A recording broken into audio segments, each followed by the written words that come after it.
Yes, that right there is a recognized track. Technically kind of like a Mayday track. Yeah. Because it's featuring Burns on it and Yep. stuff. I always considered it like a Mayday track in my mind. My first upon hearing that was on the Slight Modification, the compilation that Miami Beatwave put out. Yeah. And then I saw the video. The video was dope as fuck. What's crazy is we did that song, and it was like one of the first songs we did with Beatwave. Like, we got linked up with Beatwave, and we went to check them out at their space, and we were in their studio, and then that was one of the earliest songs I can remember making with them, and we all loved it so much that we all wanted to put it on our projects, you know? So it was like, first we were gonna put it out as like a Mayday joint, like as it's just a single or whatever, and then Brandon and Chip were like, yo, can we put this, we're gonna do a compilation, would y'all mind if we put it? And we're like, all right, it's cool, like yeah, you can put it, it's fine. And then I was like, well, shit, actually I'm about to do a solo record, and I would love to put this on my solo record and have it be my Burns feature, you know? And then, you know, Burn and everybody was cool with it, and it was just like, yo, let's just put it as many fucking places as we can, like we want people to hear this shit, you know? So yeah, when we did it as the video, when we shot the video, that's when I knew that it was like gonna be for my album, that we were shooting this video, and it was gonna promote my album Soiree was coming out and all that. So it was like we shot the video and labeled it as my video, but now, it was like all our tracks. This track is just pre Strange Music. Yeah, right. Like, was Strange Music even a thought wave at that point between you guys, or no? This track was probably like 2009 ish, and then the album, when I dropped it officially on the album, it was 2010. And then Strange didn't come into the picture until the year after that. We started like linking up with Strange early 2011. And then like there was songs before this where you were exploring that vocal range that you have. But like I started noticing it more with songs like this, and you know, Soiree for Skeptics, which I'm an asshole and I'm saying Soiree for Skeptics, but it is what it is. All good. and like, talk about like, how did you get into that aspect of recording? Because that's a different lane. It is a different lane, and it's weird because like I was into it as a kid. I was like into singing and shit, and before I discovered hip hop. Then I discovered hip hop, and then I was like, man, fuck that singing shit, and I stopped like practicing singing. Like I was like, oh nah, I want to rap. Like fuck that. And then at the time, like singing wasn't dope. Like wasn't considered fresh in hip hop. Like they hated on R&B. They would rap about hating R&B. Yeah.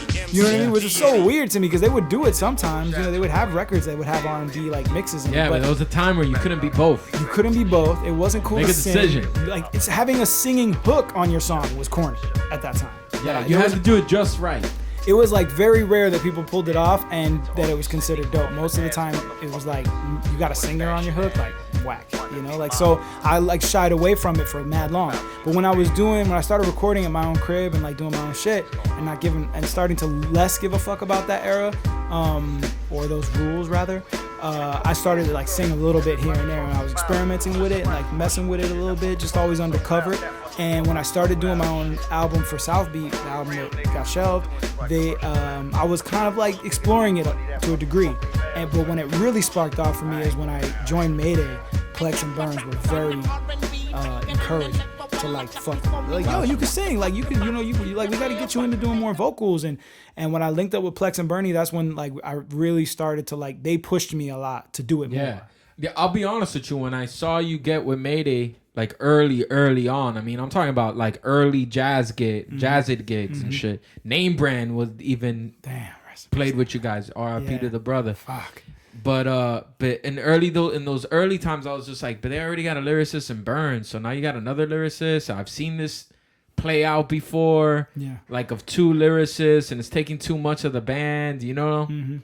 But then when I started seeing what you could do vocally as well, I was just like, oh, okay, like this is a good marriage. You know what I'm saying? Pause. But this is a good. Yeah, we're talking artistically here, folks. Yeah, we are low-key like an old married couple, me and Burns now these days. So, like, it's hilarious. Like, we get together and we like laugh. We like still love making songs that, like, since 10 years ago when we started together, fucking working together, whatever. But it's just we've seen so much shit, and the world is just in a weird place, and the music industry's in a weird place. So sometimes me and him laugh because we'll get together and we're like, we're literally trying not to be like the two old like Muppets that sit above the show and go like, this shit, I remember this shit used to be good, whatever. So we're like, damn, we're like Statler and Waldorf right now. We're trying not to be jaded and cynical, but we'll meet young writers or meet young artists that are like, yeah, I really want to put out my first album or whatever, like in this day and age at this moment. And it's so hard for me and him to be like, like the jaded old guys, but we got, when I joined Mayday, I had already been kicking it with them for like a few years. We already, like, I was doing my solo shit. They were doing Mayday shit in the studio next to me. So and they were always cool and friendly, and I had already like kicked it with them and been like good friends with them to the point where I would go into the Mayday sessions when they were doing the first album, and I'd be like, I did scratches on a couple of songs, and I would hear the songs and be like, I loved Plex's production, always was a super fan of his, like from the jump, and I was like, bro, like I want to work with this dude, like I want to, like they're making music that sounds like music I want to make too, right? And by the time they had done the first album and our label deal kind of fell apart, they knew that they wanted to get somebody in. They wanted to expand the band, not just with me. They wanted to they had only 2 or 3 pieces at that time, and they wanted to add a live drummer. They wanted to add another like bassist or guitarist. They wanted to add maybe percussion. Like they wanted to expand the whole sound.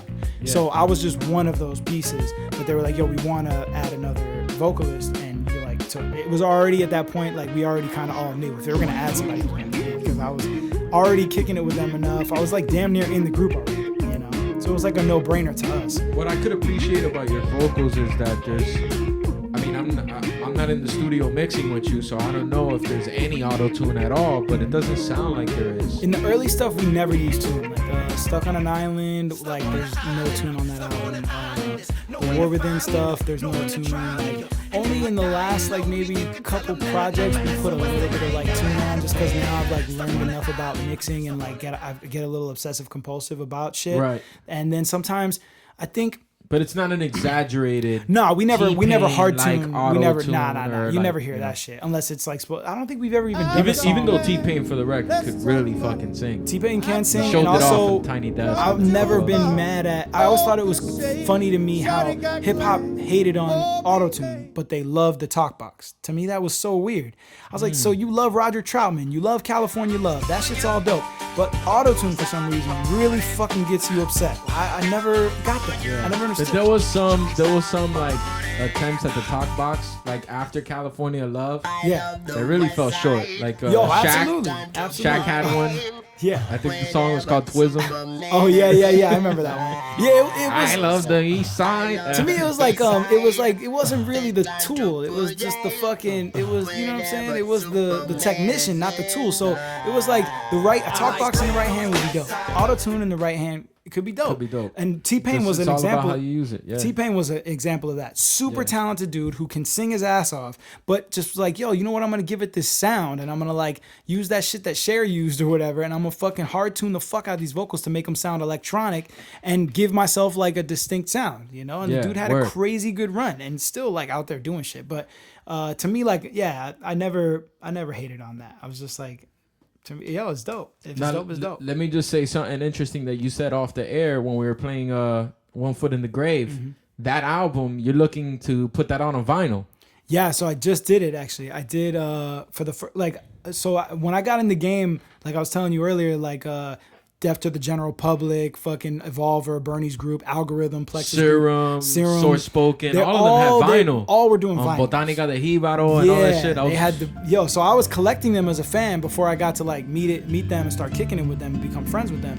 So at that time, you could burn yourself a CD. You could press up CDs at disc makers or disc masters or whatever. Which, before you go any further, R.I.P. Solo Man Spectrum. Popcorn in Heaven is a classic. Bro, that's my guy. So yeah, there's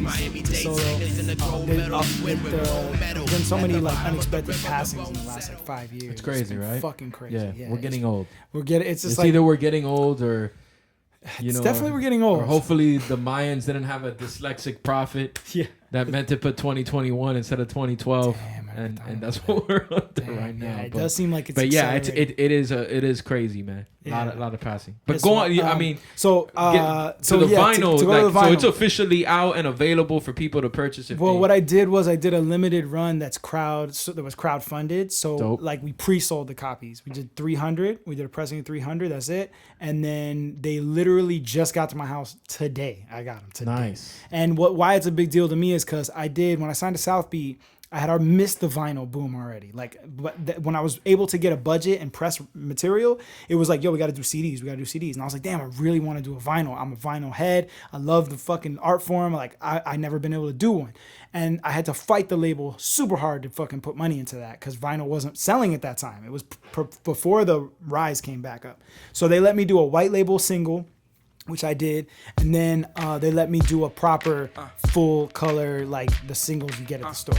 So I did those. I did 2 singles, white label and a proper. Remember the name of those? Yeah, the white label was the A side was Business as Usual with Razkaz, and then the B side was actually the A side was Problem, if I'm not mistaken, and the B side was Business as Usual with Razkaz. And then the printed up one was Who's the Man, which is DJ Spinner production. And then the B side was How Come with Vinny Mojica. And then we threw the Razkaz record. You know who has that vinyl, the Problem vinyl? Yeah. That I was like, damn man, I should have asked him for a copy of it when I was at his studio. Is Yubi from THC. Oh yeah? Yeah, he's got like 3 copies there in his. He's got a massive collection. I can get you a copy. But I remember seeing. I still have a few of those. Oh yeah, I got you. Consider it done. But yeah, I never got to do an album, so that's why. So now it holds a special place. Last year, 2020, it turned 10. The album turned 10. So it was like, I was like, yo, this is a perfect time, 10-year anniversary, to do some kind of vinyl. And the artwork is dope. Yeah. Shout out to Jeff Decal. Decal, man, he's a fucking animal still to this day. He's doing this Mayday album that we're about to drop next month, or in March rather. So like he's been doing a ton of our projects.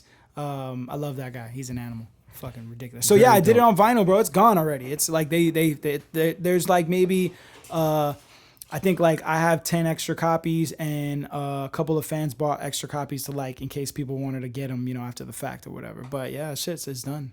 Damn, man, that's what it is. All right, so let's keep it moving, y'all. My guest is pressed for time, so we're gonna keep it going. Yep. This is a dope MC, not from the Miami scene, but definitely somebody y'all gotta hear. Put your souls up.